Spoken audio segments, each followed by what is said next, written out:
Kota Bandung, ibu kota Jawa Barat yang memiliki populasi sekitar 2,5 juta jiwa. Sebuah kota besar yang dikenal dengan julukan Kota Kembang. Bandung juga sangat dikenal luas dengan arsitektur Art Deco klasiknya, kecantikan kota, serta keragaman kulinernya. Namun, di balik populasinya yang padat itu, ada sejumlah sampah yang padat pula.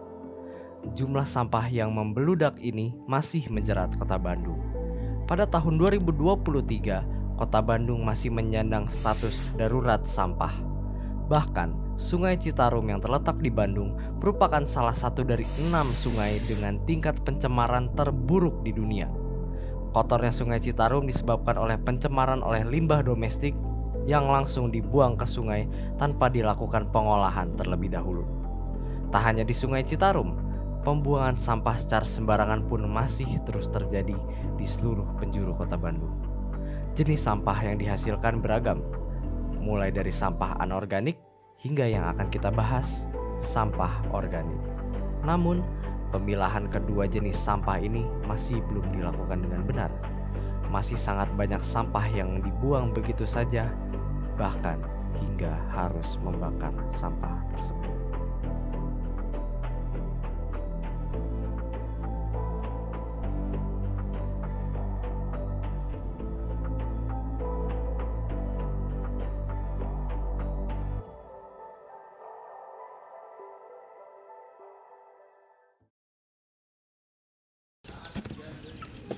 Perkenalkan, Ibu Ila.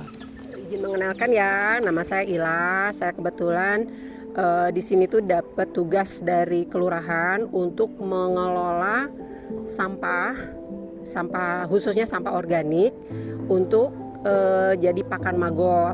Nah, kebetulan itu termasuk program dari Kota Bandung, khususnya dari Dinas Lingkungan Hidup.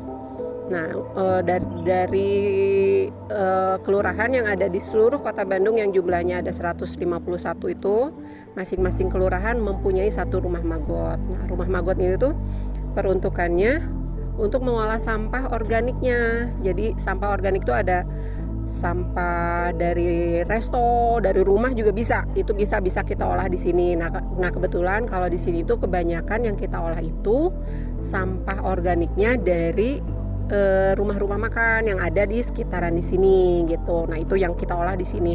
Itu tiap harinya itu kita dapat pasokan itu sekitar 100 kilo dari rumah makan yang ada di sini gitu. Itu cerita singkatnya di situ. Maggot adalah larva dari lalat. Tahap maggot ini menjadi kunci dalam siklus hidup serangga metamorfosis sempurna. Maggot merupakan agen pengurai yang efektif, berperan dalam mengurai materi organik yang sudah mati, seperti bangkai hewan dan sisa-sisa tumbuhan. Maggot tidak hanya membantu mengelola limbah organik, tetapi juga menghasilkan produk sampingan berupa pupa yang dapat dimanfaatkan dalam industri pakan ternak. Selain itu, budidaya maggot adalah solusi untuk mengurangi dampak lingkungan dari limbah organik. Ibu Ila dan timnya menggarap rumah maggot sejak bulan Januari 2024 di sebuah taman di Jalan Wira Angun-Angun. Oke, alasan yang paling mendasar itu karena ini kan termasuk Kelurahan Citarum ya.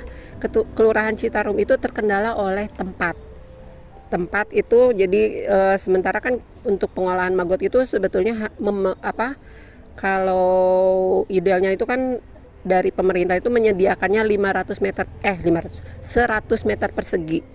Tapi karena Kelurahan Citarum itu kesulitan lahan, makanya kita memanfaatkan lahan taman di sini. Tapi kita juga tidak menghilangkan dari fungsi tamannya. Jadi kita hanya mempergunakan sekitar 20 meter persegi saja gitu di sini. Nah, ini di sini namanya Rumah Maggot Islah Kelurahan Citarum. Ini di sini maggotnya. Nah, ini biopon pembesarannya. Yang ini kita punya ada 5 biopon, 6 dengan biopon migrasi. Ini pembesaran ini. Ini juga semuanya pembesaran. Kalau untuk penetasannya karena maggot itu kan berasal dari telur ya, dan dari lalat. Namanya lalat BSF. itu namanya black soldier fly.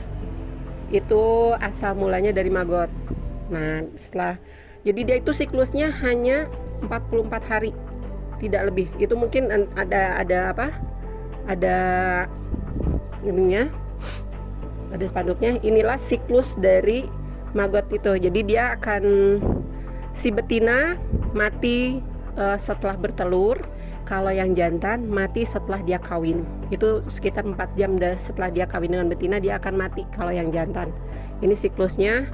Dan dia tuh yang paling rakus-rakusnya makan itu di antara 10 sampai 18 hari itu dia akan menyerap sampah yang sudah kita jadikan bubur itu. Ukurannya itu bisa 3 sampai 4 kali ukuran badannya dia. Itu yang maggot. Ini hasilnya nanti. Maggot itu bagus untuk ternak ya. Ternak bagus, pengganti pakan ternak, ikan juga bagus. Nah, untuk hasil dari maggotnya itu ada kasgot namanya, itu bagus juga untuk pupuk. Jadi banyak banget hasil yang diperoleh dari maggot. Nah, ini juga sekalian ingin informasi nih ke adik-adik semua ya. Ini mungkin mungkin yang belum terbiasa itu akan mencium bau, tapi baunya itu bukan bau sampah yang membusuk seperti di tempat-tempat pengolahan sampah sementara. Ini tuh sampah organik yang telah difermentasi. Itu tidak berbau busuk tapi berbau fermentasi. Fermentasi kita tuh kebetulan kita menggunakan molase, itu yang terbuat dari cangkang jeruk, lalu kita fermentasi selama 3 bulan. Nah, setelah 3 bulan itu, airnya itu kita pakai untuk campuran si sampah organik yang digiling. Nah, itu tidak, jadi itu yang pereda baunya. Jadi mau disimpan berapa lama pun, kalau sampah organik yang telah diproses itu tidak akan mengeluarkan maggot itu pahlawan lah. Kalau buat saya ya, maggot itu benar-benar pahlawan banget deh untuk memproses sampah-sampah organik yang dihasilkan setiap harinya itu bukan berkurang, tapi semakin hari itu semakin bertambah. Tapi dengan adanya maggot itu alhamdulillah sudah bisa mereduksi sampah organiknya dengan sangat-sangat banyak dan lebih cepat kalau maggot itu dibandingkan dengan proses pengolahan sampah organik dengan metode yang lainnya. Itu mungkin yang itunya. Dengan demikian, di tengah kota Bandung yang dipenuhi dengan rumah-rumah dan industri sehingga menghasilkan banyak sampah organik, pembudidayaan maggot merupakan salah satu solusi untuk mengurangi jumlah sampah organik tersebut, sebab maggot adalah pengurai sampah organik yang efektif dan jumlah maggot pun bisa sangat banyak. Apalagi mulai tahun 2024, semua kelurahan di kota Bandung sudah mempunyai rumah maggot. Dari pemerintah kota sudah memberikan salah satu solusi akan masalah sampah ini, maka langkah berikutnya kita pun sebagai warga kota Bandung harus menjaga kebersihan dan keasrian kota tercinta kita ini dengan membuang sampah pada tempatnya serta mengurangi jumlah sampah dari pemakaian kita sehari-hari seminimal mungkin.